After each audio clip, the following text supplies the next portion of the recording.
Welcome to iHeartGeek.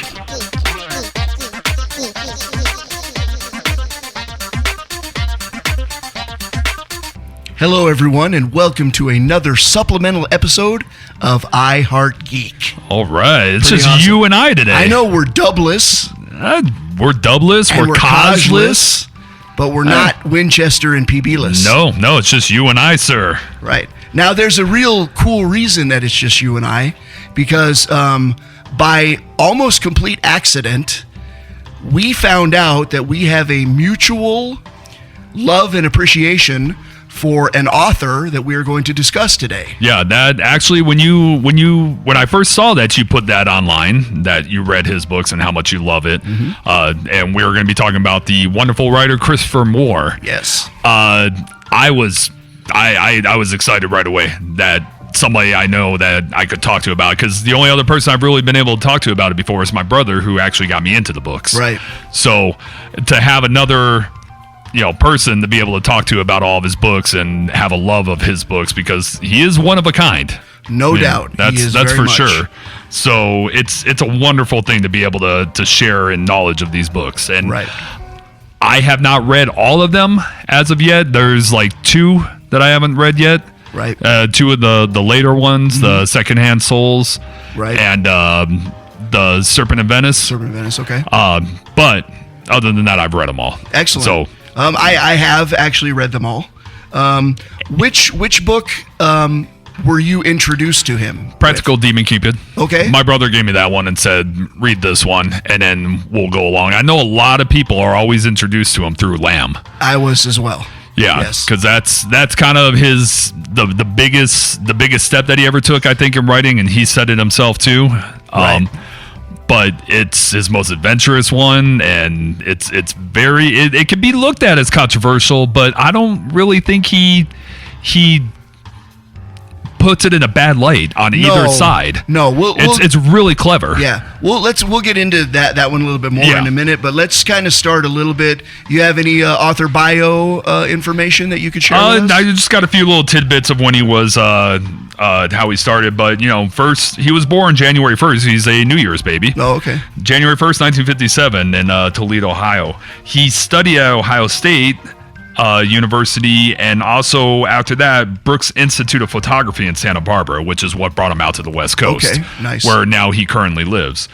And he says himself in a bunch of interviews and other things that he knew at the age of 16 that he wanted to be a writer. Right. He knew then that if he could do this full time, that's what he was going to be doing for the rest of his life. And that's why he also added photography into it, because if you read some of his books, especially like Sacre Bleu and Fool, and the way that he researches and what he does, he really takes the time to do that kind of stuff. Right, and, Lamb as well. Lamb, absolutely. Mm-hmm. He actually went to Jerusalem and lived there for a while he was out there. Right. Well, let's see. It lists he lists Kurt Vonnegut. Oh, yeah. Douglas Adams, which I sensed that when I first read him. Yes. John Steinbeck, Tom Robbins, Richard Brautigan, Robert Bloch, Richard Matheson, Jules Verne, Ray Bradbury, Lovecraft, Edgar Allan Poe, and Ian Fleming as key influences. Yeah, and if you haven't read Tom Robbins, which is the only way that I heard about Tom Robbins was through Christopher Moore liking him. Tom Robbins' books are very good too. Oh, okay.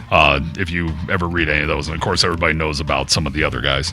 Right. He's been living in San Francisco since 2006, which is kind of funny because Bloodsucking Fiends basically takes place in San Francisco, and he wasn't even living there at the time.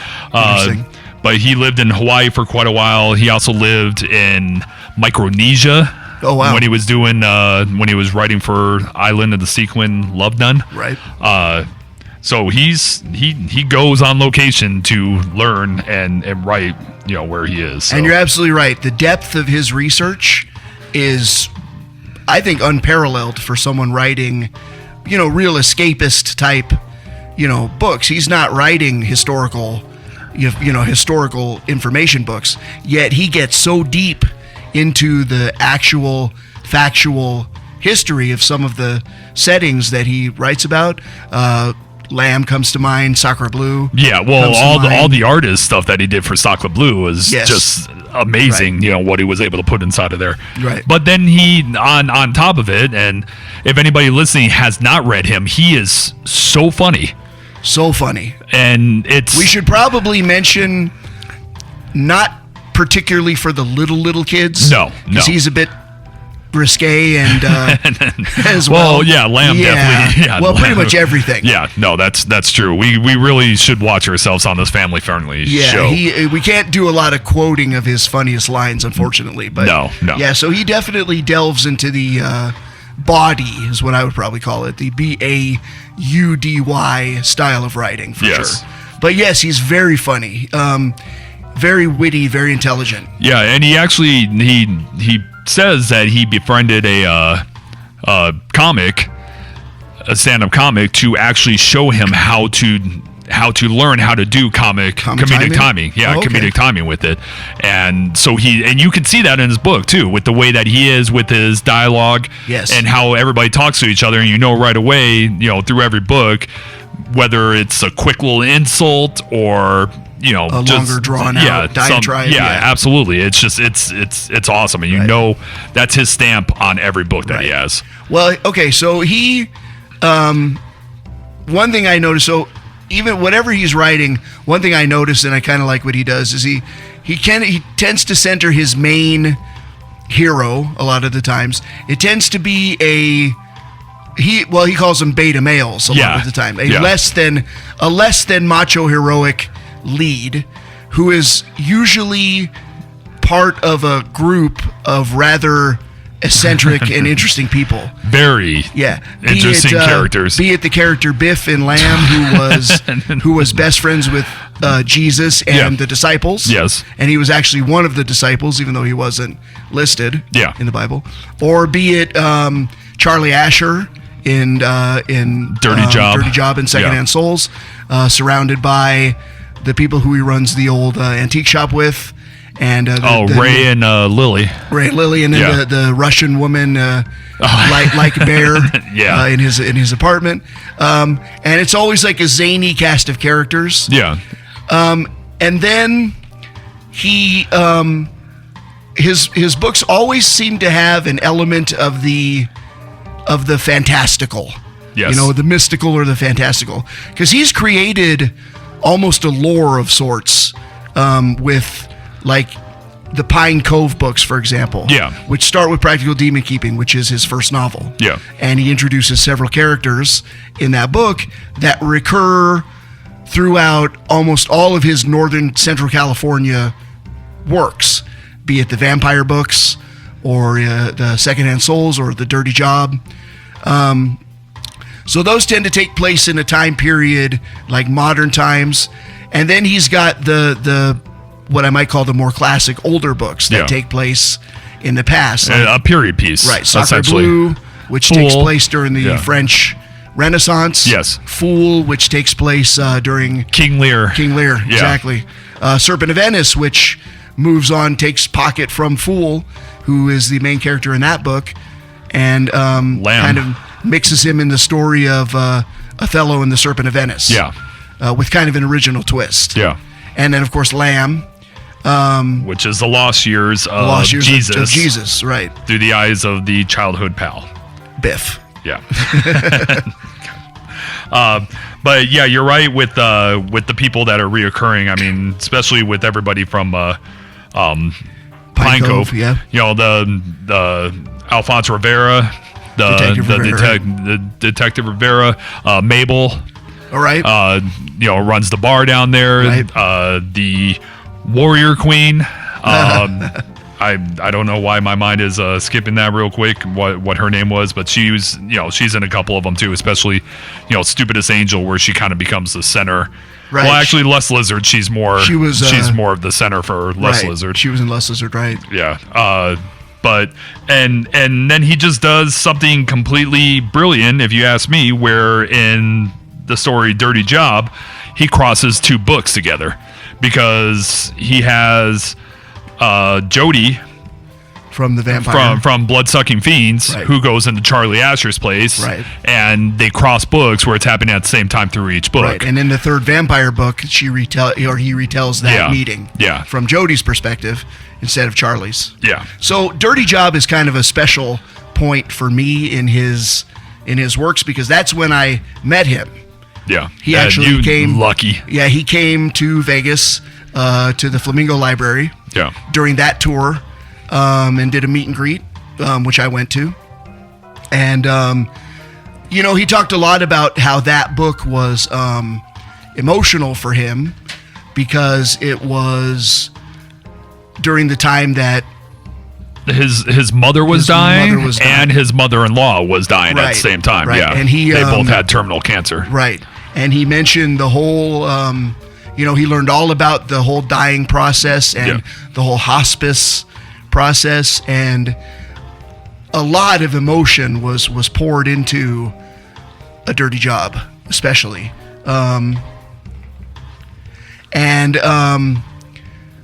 It was interesting hearing him talk about his real life at that time. Yeah. Touching, so very smart, very articulate man. And it was funny because I got to ask him a question, and I kind of threw him off because he was answering questions, and there were a lot of the typical ones.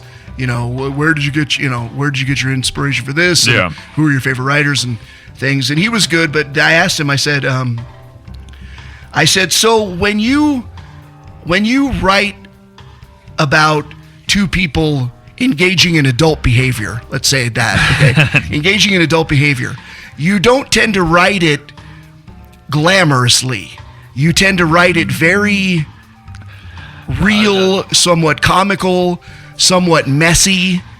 And so I asked him, I said, so were you inspired to write about those type of situations because you walked in on your grandparents when you were little? Oh, nice. Oh, and he busted up. Everybody, and he's like, he was nodding, and he's like, no, but then he mentioned that, what I said. He said that there was, that what it truly is it is what it is. Yeah. It's not, romantic music and slow motion. It's comedy and sweat and all that stuff. Yeah, which is why he's able to come up with, and if you read Lust Lizard, what the Beast does with the gasoline truck. Yeah. So. Again, there are things about him that we recommend you will have to read because we cannot repeat on a family-friendly show. No, a lot of what he writes about. But let's take a moment to discuss Ecosia. That's a sponsor that we are happy to have advertising with us. Ecosia is a search engine, an alternative to Google.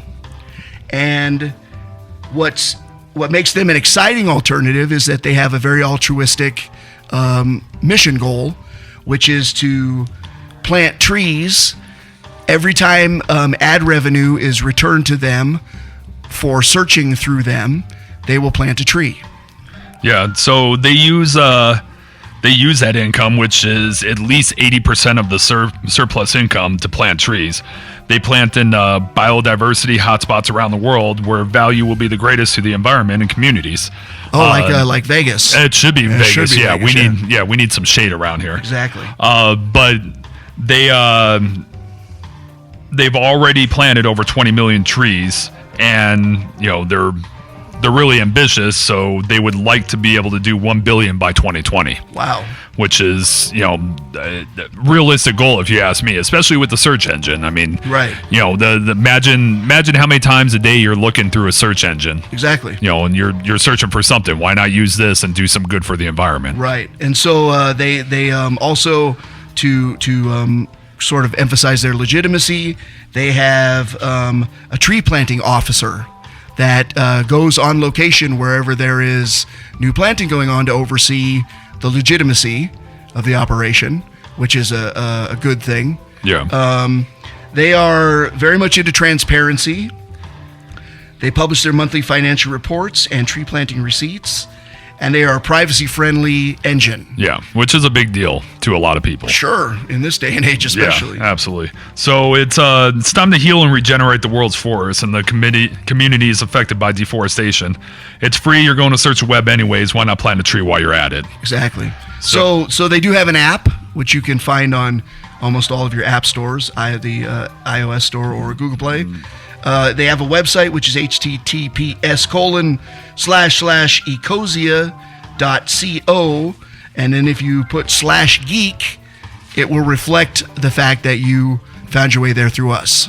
Yeah, and there's also going to be links on the Facebook page and anywhere else that you find iHeartGeek on iTunes and Twitter page and everything else that we're gonna put out. So, nice. So definitely check these guys out. I mean, Ecosia. it's a great thing. I mean, honestly. Yep, check them out.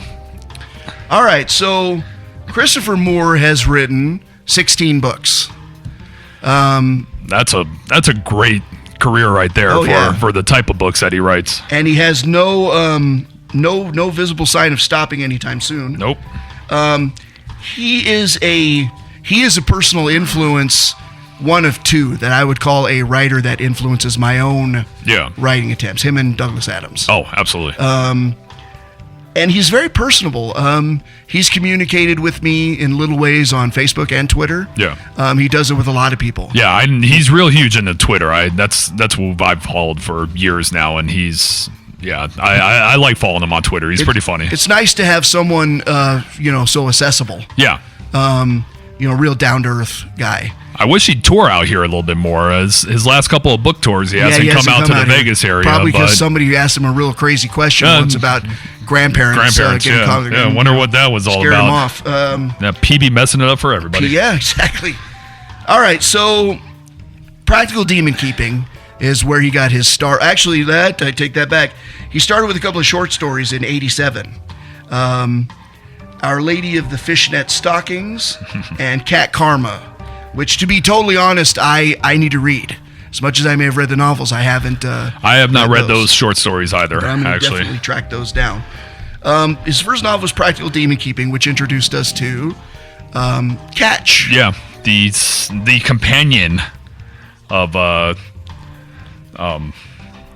Travis. Yes, of Travis. Yeah. Right, exactly.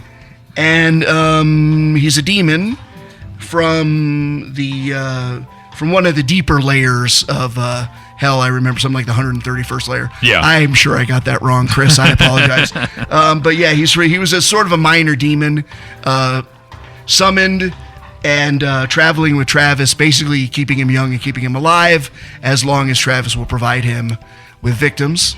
And there is another mystical element, the Jinn, who is after him. Yeah. And of course, they end up in Pine Cove,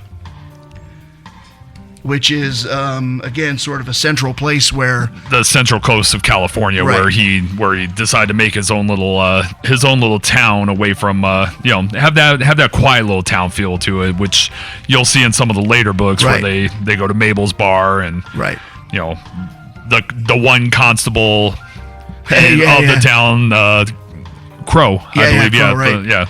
So, and some of the people who end up pairing up and so on. Again, he a lot of characters find their way from one book to another. Yeah, which is great because I like world building, and he definitely does a fair amount of sure he does world building because Catch the demon, shows up again in Lamb. Yep. Mabel, as you said. Won't talk too much about it because it hasn't been released yet, but we were lucky enough to read Noir. Yes. Which is his newest book, which I believe is coming out in April. Yes. No spoilers, but there is one character who, a younger version of Mabel, shows up in that story. Yeah, which is that's from like the 30s. Yes. Where they're after World War II. Or World War II, pardon me, yeah. Yeah, in San Francisco again. So one of your favorite books that you mentioned, you have A Christmas Tradition, another Pine Cove offering. Yes. Why don't you tell us a little bit about that one? The Stupidest Angel. Yeah. Or, since he likes to have long titles on a lot of them, so The Stupidest Angel, a heartwarming tale of Christmas terror. He wrote Stupidest Angel in 2004, and again, it takes place in Pine Cove. In this one, you have Raziel, who was also in Lamb. Who is sent to Earth to grant the wish of a child. Right. He's obviously, by the title, he's not a very smart person.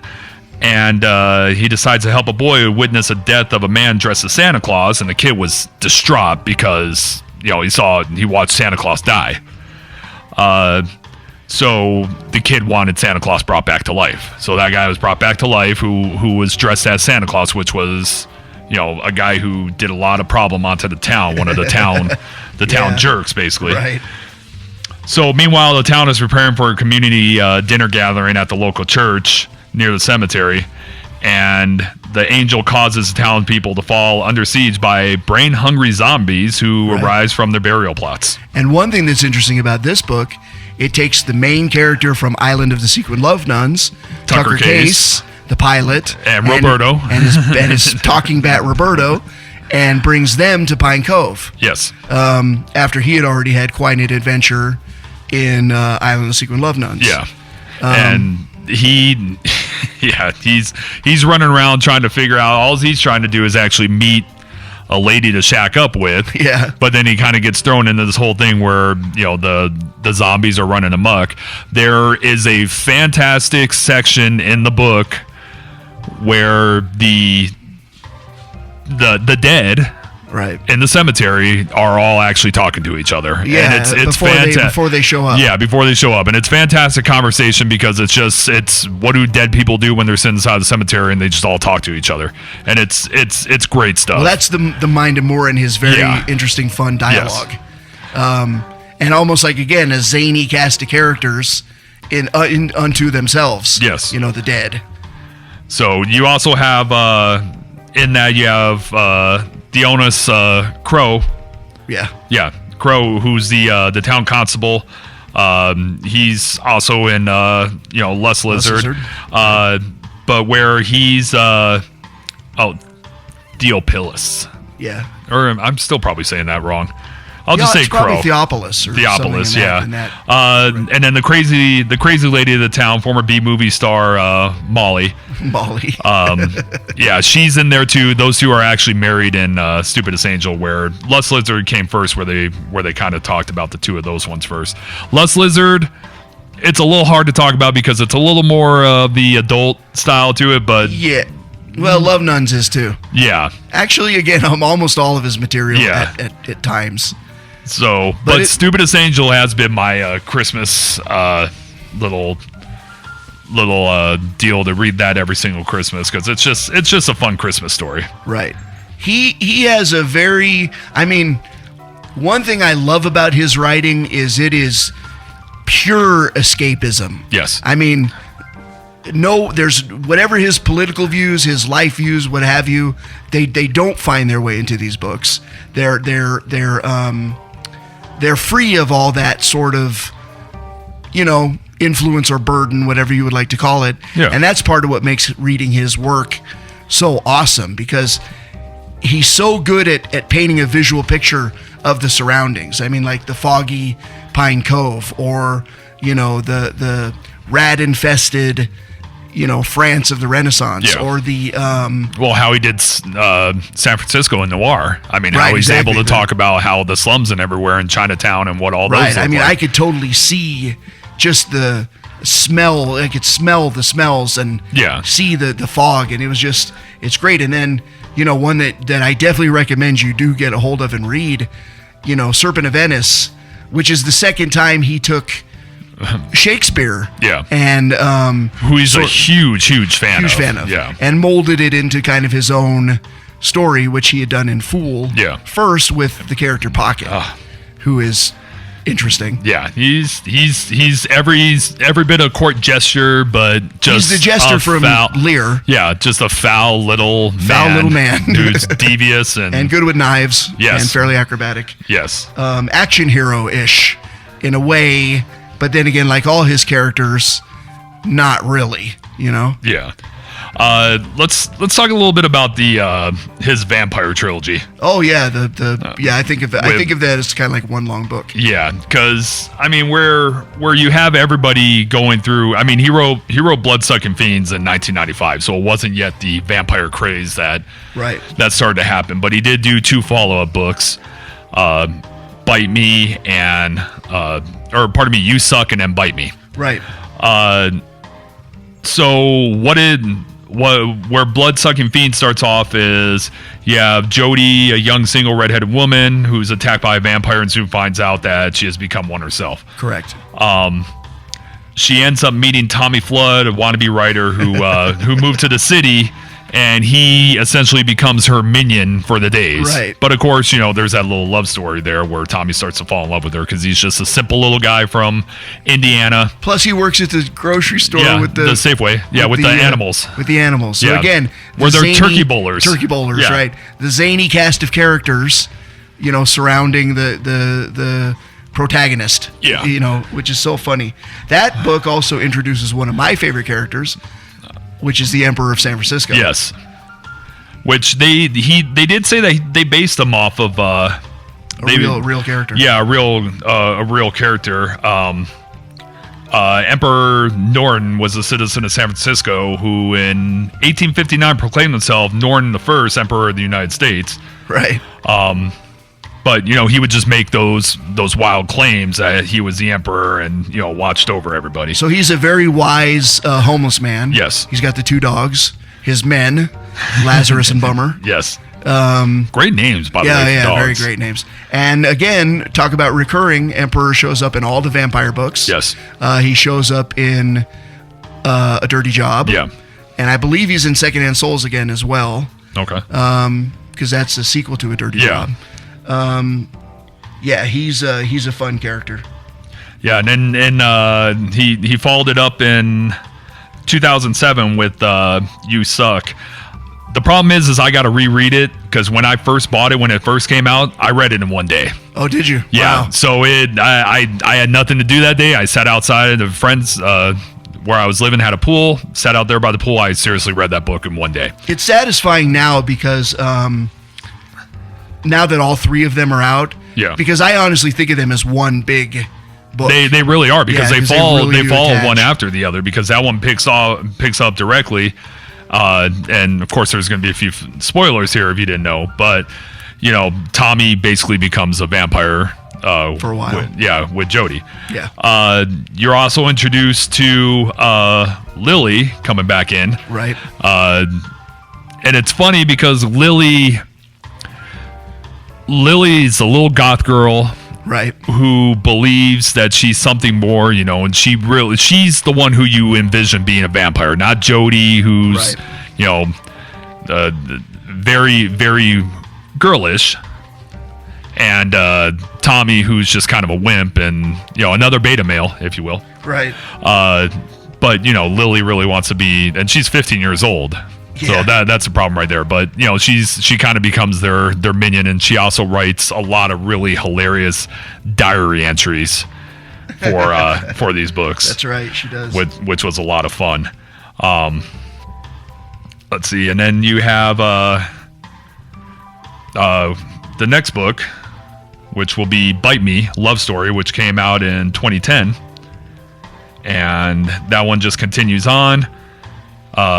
Lily, or Abby Normal, as she starts calling herself, she's summarizing everything at the very beginning of it, and then you have everybody get into a fight. You have Foo Dog, who's with Abby, the Samurai of Jackson Street, Chet and the Horde of Kitties, the Vampire Kitties, right, which were a lot of fun, and then of course you have Rivera Cavuto in that one too. Honestly, he's really, really good with these vampire books. I mean, they poke the fun at it. He even has the characters in the books poke fun at the whole vampire deal. Saying this is nothing like what Bram Stoker said or right, anything like that. So they're a lot of fun. They poke fun at themselves. So I suggest if you really kind of like that stuff to give those three a great read. And one of the fun things about his stories is who's going to show up from the other books. Okay, I actually got to say I made a little bit of a mistake. It's not Lily that's in the vampire books. It's actually Abby Normal, who is actually one of Lily's friends. Yeah, Lily's friends. Yeah, I got it. I mixed them up a little bit. I confuse them sometimes too because they're kind of similar in personality. Yeah. Yeah, Lily was Charlie Asher's assistant at the antique shop. Yeah. She's also in Secondhand Souls. She has a role in that, and she had a small role in the third vampire book as Abby's friend. Yeah, a.k.a. Dark Willow 11 thing. Exactly. So, and that's, you know what, it's an innocent mistake because I apologize, Mr. Moore. Yeah, we're sorry, Chris. Those San Francisco books, they really do tie in. I mean, the 3 vampire books and the 2 death books, this Dirty Job and Secondhand Souls, really do tie in. A lot of characters, intersect in those for sure. So, but it doesn't matter. The main point is that we haven't talked about Minnie Fresh, who showed up first in Coyote Blue. Yes. But had a much more interesting and prominent role in A Dirty Job. Yeah. Which we'll probably come close to wrapping it up with this one. My second favorite book is A Dirty Job. It's a story about death, not the big death, but actually being death. But actually being death, but not the big death. Get control of your ego. Yeah. You're not that important. little deaths. Charlie, Asher, and Minty Fresh become kind of like avatars of death in that they go to the sides of the dying with some kind of mystical invisibility to everyone around them to collect the souls of the dead at death and kind of keep them safe, as it were. Yeah, they both own secondhand stores. Where Minty Fresh has a record store. Yeah, the vinyl store. Yeah, in the Castro district of San Francisco. Also, strong characters in that one too. You have Jane Asher, Charlie's sister, who helps raise Charlie's daughter Sophie. Right. When who we won't say the spoiler about her. Yeah. Yeah, she's important. You have Audrey, the Tibetan monk with power over the movement of souls and creator of animal chimeras that mysteriously appear. Of course, Detective Alphonse Rivera. You have Ray, who is actually one of the other people who help out at the secondhand store with Charlie. Right. He's a middle-aged retired cop, but Charlie pays him, under the table so that he can still receive his police pension. Right. And of course, you have Lily. Who we got right now. Yeah, we got her. She's a little goth teenager and later a goth chef. She's the only person besides Minty Fresh and Sophie, Charlie's daughter, who knows that Charlie is a death merchant. Right. Miss Korjev and Miss Ling, middle-aged women who live in Charlie's building and frequently care for Sophie while providing comic relief. Yeah, like trying to eat the hellhounds. Yes, yeah. Mrs. Ling.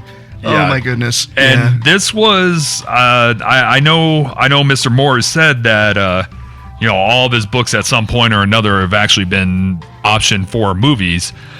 This one actually was optioned by Christopher Columbus and his company 1492 Productions. This book also won the 2006 Quill Award in the category of general fiction. I mean, this book really kind of set him up for a while for what he did, and showed how great of an author he is. Great of a writer author he really is. Yeah. So anyway, I would recommend diving into this man's catalog if you like funny world building, escapist, really good storytelling, really visual. I mean, if you want to just read good fun books, this is the guy to get into. I agree. Sure. I agree. He'll change your thought process on a lot of things, and then just even for just one day sitting around, just give you a nice little laugh and giggle. You'll actually find yourself thinking about his books long after you're done reading them. Yeah, it'll just come to your mind. You'll be like, yeah, that scene, I can see it. Yeah. Yeah, he's definitely a hero of us, and I mean, I know we wanted to try to do him proud with the little podcast about him. Yeah, hopefully he went to the bathroom during the Lily part. Yeah, and then we'll be okay. Where I got that all backwards. And no, you know what? Again, it's no disrespect to the author. It's just he has so many interesting characters, and just Abby and Lily unfortunately happen to be kind of similar, and then they're in the same area. Yeah. So we're sorry, little goth girls. Yeah, sorry, Chris. We apologize. But anyway, I think that we will close out on that. Check us out on our Facebook page. Check us out on the Twitter page. Go to our website, www.iheartgeekshow.com. Use the com. We pay for extra for it. Yeah, I don't do that as good as Dub. No, he's got that that's one down. That's kind of his thing. Yeah. So anyway, go out and read Christopher Moore. You won't be sorry. Until next time, I'm PB&Jason. I'm Mr. Winchester. Keep on geeking on. You've been listening to iHeartGeek. Our Twitter account is @iHeartGeekShow. Hope you enjoyed the show.